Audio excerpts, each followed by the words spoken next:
A terceira parte destes vídeos de repaso de estadística toca a inferencia estadística.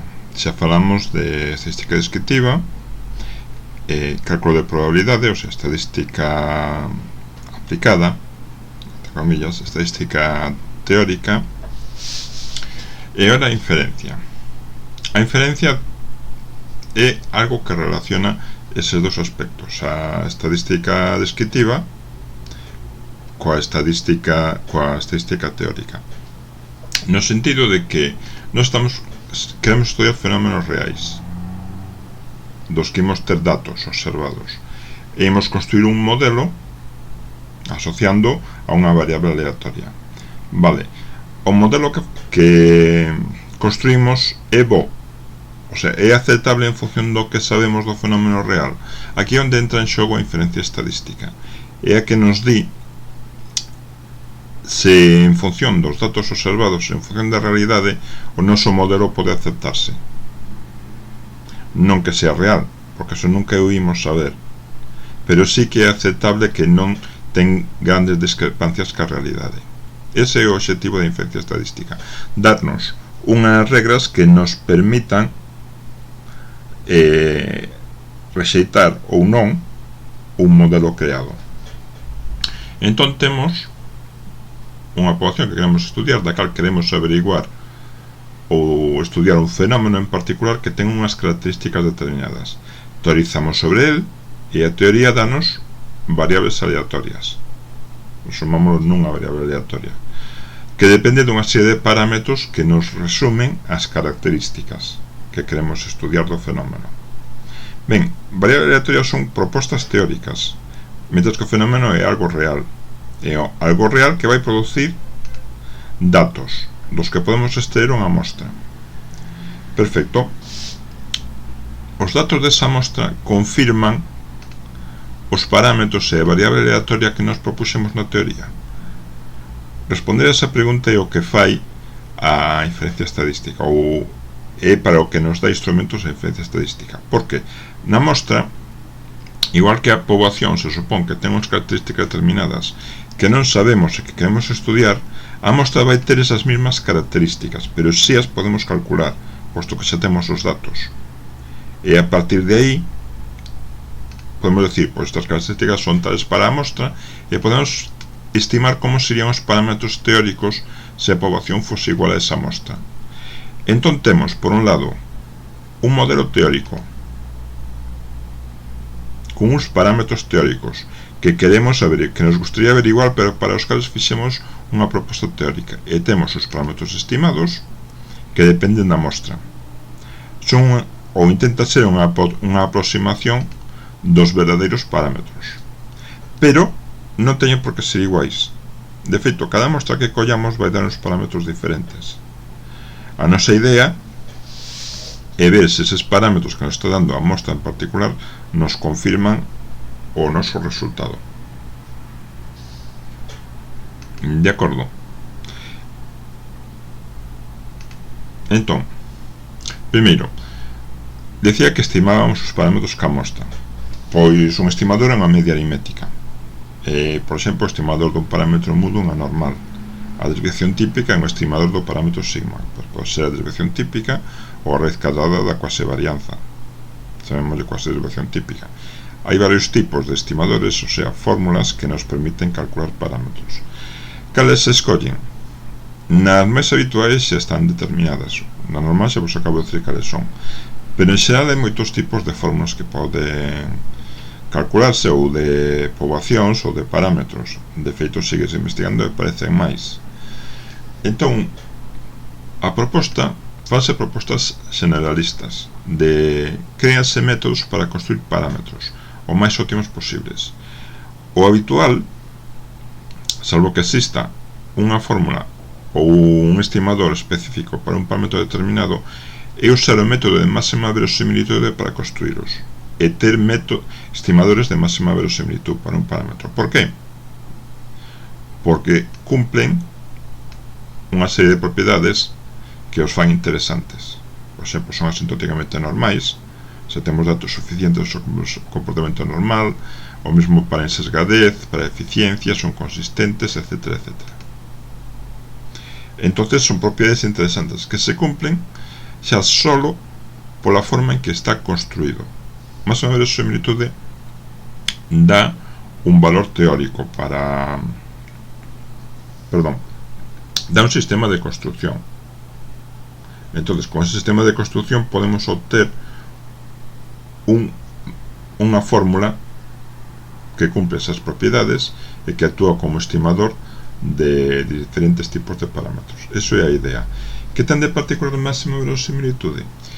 O que está facendo máxima verosimilitude é decir, para esta mostra que teño, de todos os parámetros posibles, cal é o máis probable? E ese vai ser o estimador de máxima verosimilitude. Darnos o valor máis probable de todos os parámetros posibles para o que eu sei, para os datos que teño. De feito, o método en sí é buscar un valor máximo, pero non entraremos aquí. Simplemente a idea, máxima verosimilitude, parámetro máis probable para os datos que temos, e a fórmula que cumple esa característica ten estas propiedades que son interesantes. De aí que se tende a usar ese método con moita frecuencia para estimadores de novos parámetros. Entón, na eficiencia estadística, a idea é comparar a situación proposta ca situación calculada a partir de datos observados. Ten dous enfoques: intervalo de confianza, que construir un intervalo de valores. Se o que nos propoñemos como teoría cae dentro dese intervalo, pues entonces aceptamos esa teoría, senón rexeitaríamola. Iso é o resumen da filosofía. Conteste de hipótese é algo máis elaborado, pero tamén responde á mesma situación. Nos facemos a hipótese de que nos temos a hipótese, de que a situación habitual é dunha forma determinada, hipótese nula. E o que nos propoñemos é que eso cambiou, e damos unha hipótese alternativa, que se correspondería ca nosa teoría. Se os datos, a partir dos datos calculamos un estadístico, calculamos un valor que se cae nunha zona coherente ca hipótese nula, ca situación habitual, entonces non nos rexeitamos. Entón non podemos decir que a nosa alternativa, a nosa proposta teórica é aceptable. Pero se é demasiado diferente ao que se podría esperar nunha situación habitual, entonces tenemos que decir no, a situación habitual non se pode afirmar con estes resultados. Isto é, digamos que o resume. Se se cumple a situación habitual, os valores do estadístico que estamos calculando para ese contraste estarán nunha zona determinada, cercana a un punto. Pero se nos apartamos demasiado, tenemos que dudar de que estamos na situación habitual. Entonces aceptamos a proposta alternativa. Relacionado con este tipo de enfoque, temos o concepto de p-valor. O p-valor é a probabilidade. Nos calculamos o estadístico do contraste, danos un número. Entón, o p-valor que nos di probabilidade de que ese número fose máis grande ou se apartase máis da situación correcta. Se o número se aparta moito da situación correcta, a probabilidade de que se apartase máis é moi pequena. Entón, cando o p-valor é moi pequeno, habitualmente, máis frecuente menor que 0,05, é cando se rexeita a hipótese nula. Resumindo, o p-valor é un número que nos sirve como criterio para rexeitar a hipótese nula ou mantela. É a probabilidade de que nos salise algo máis raro do que nos saleu, basicamente. Se a probabilidade de que nos salise algo máis raro é moi pequena, entonces teremos que sospeitar de que a realidade habitual non se cumpre na nosa situación e usaremos a alternativa.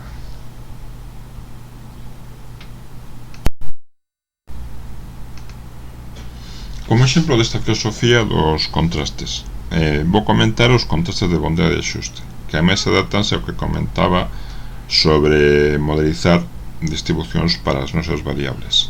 Un contexto de bondade de axuste dinos se podemos supoñer que os nosos datos proveñen dun tipo determinado de distribución de variable aleatoria.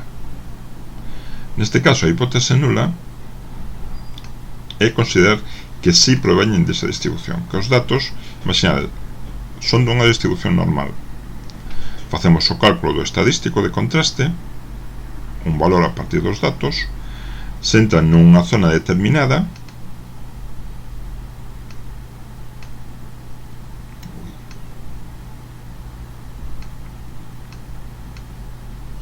digamos, se a distribución é tipo normal, o estadístico vai quedar cerca de cero. O que nos está mirando é a discrepancia. Que diferencia hai entre os nosos datos e os datos que proceden dunha distribución de tipo normal, ou da distribución que queremos estudiar? Se de tipo normal, entonces debería estar en cero, ou por aleatoriedade quizás un pouco máis grande. Se a diferencia é excesiva, entonces temos que rexeitar a normalidade. Para unha distribución normal non podemos ter uns datos que se aparten tanto de cero. Esta é a filosofía dun contexto de bondade de axuste. Hipótese nula. Supoñemos que os nosos datos veñen dunha distribución X. Se veñen dunha distribución X, calculamos a discrepancia entre os datos reales e os datos que deberían ser teóricamente. Se non hai discrepancia, se os nosos datos de verdad son da nosa distribución, a discrepancia é moi pequena, cero ou cerca de cero. Ahora, se descubrimos que é excesivamente grande, entonces non podemos admitir que esa distribución X sea dos nosos datos, senón non podía ser unha diferencia tan enorme. Esa é a filosofía nun contexto de bondade de axuste.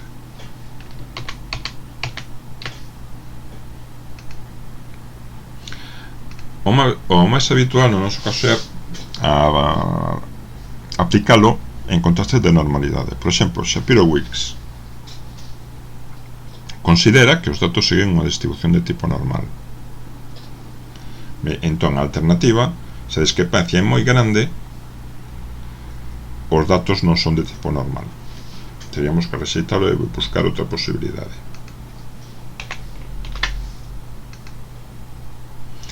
Tamén Kolmogorov-Smirnov. Os datos veñen dunha distribución dun tipo determinado,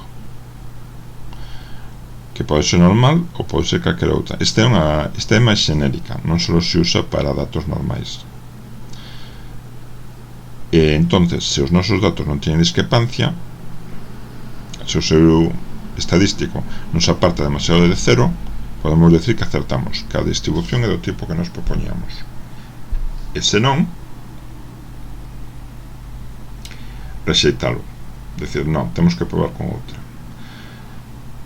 Kolmogorov-Smirnov hai que especificar os parámetros a priori antes de facer o contraste. Hai unha extensión que no caso de normalidade permite non estimar os parámetros, non propoñer parámetros, senón que collemos os que están na mostra, que é o que se denomina Kolmogorov-Smirnov Liliford. Igual, supónse que os datos son normais, pero se o estadístico é demasiado grande, non o podemos aceptar. Estes son os máis clásicos, os máis usados, ademais do Harkevera.